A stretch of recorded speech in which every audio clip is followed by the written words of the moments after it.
सादर नमस्कार। मैं हंसराज गोस्वामी हंस आत्मदर्शन पद से।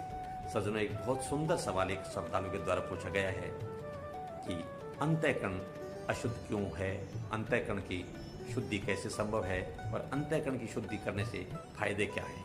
तो पहले हम फायदे की बात को समझें तो हम बाकी की बात समझने के लिए हमें आनंद आएगा और आकर्षण बनेगा। फायदा मतलब महत्व है। महत्व यह है, अंतःकरण की शुद्धि का महत्व यह है सज्जनों कि अंतःकरण की अशुद्धि के कारण से, ध्यान देना, अंतःकरण की अशुद्धि के कारण से ही जीवात्मा 84 लाख जन्म मरण के चक्कर में भटकती आ रही है और भटकती जा रही है। अगर अंतःकरण शुद्ध हो जाता है तो आत्मा मोक्ष प्राप्त कर लेता है।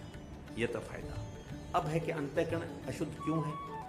अंतःकरण अशुद्ध इसलिए है कि संसार में शब्द, स्पर्श, रूप, रस, गंध ये 5 विषय हैं और हम ज्ञानेंद्रियों के द्वारा, ज्ञान इंद्रिय जो हैं, इन 5 ज्ञानेंद्रियों के द्वारा ये मन को ये विषयों के बारे में सूचना देती है और उसमें मन सुखी दुखी होता है।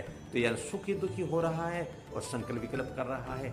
ये संसार के विषय भोगों में सुख ढूंढ रहा है, वहां सुख मिलता नहीं, इसलिए भटकता जा रहा है। तो उस अशुद्धि को छोड़ दे, संसार के विषय भोगों का जो संकल्प विकल्प छोड़ दे और भगवान की सेवा का संकल्प विकल्प करें।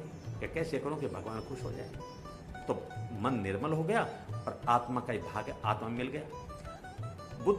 बुद्धि निश्चय करती है मन के संकल्प विकल्पों पर, भोगने के लिए निश्चय करती है, मान अपमान महसूस करती है, राग द्वेष महसूस करती है। बस उसको छोड़ दे और भगवान को प्राप्त करने का निश्चय कर ले, बुद्धि निर्मल हो गई, आत्मा में विलीन हो गई, आत्मा का भाग बन गई। इसी प्रकार से अहंकार है, मैं रूपवान हूं, मैं धनवान हूं, मैं ज्ञानवान हूं, मैं पंडित हूं, फला हूं। ये मैं जो नकली मैं है, इसको अज्ञानता के कारण से नकली मैं है।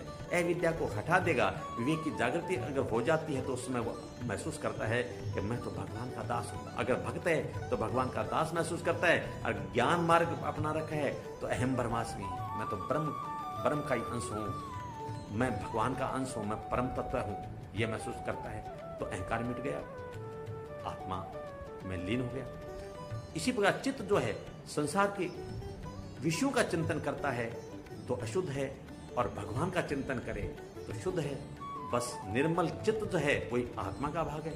तब यह महसूस होता है तो आत्मा परमात्मा बन जाती है। कब? विवेक की जागृति होने पर यह महसूस कर पाता है। विवेक की जागृति कैसे होगी? बिन सत्संग विवेक ना होई, राम कृपा बिना सुलभ न सोई, तुलसीदास जी महाराज ने कहा है। इसलिए संतों का संगम करें, सत्संग करें, भगवान का चिंतन करें और भगवान को प्राप्त करने का प्रयास करें।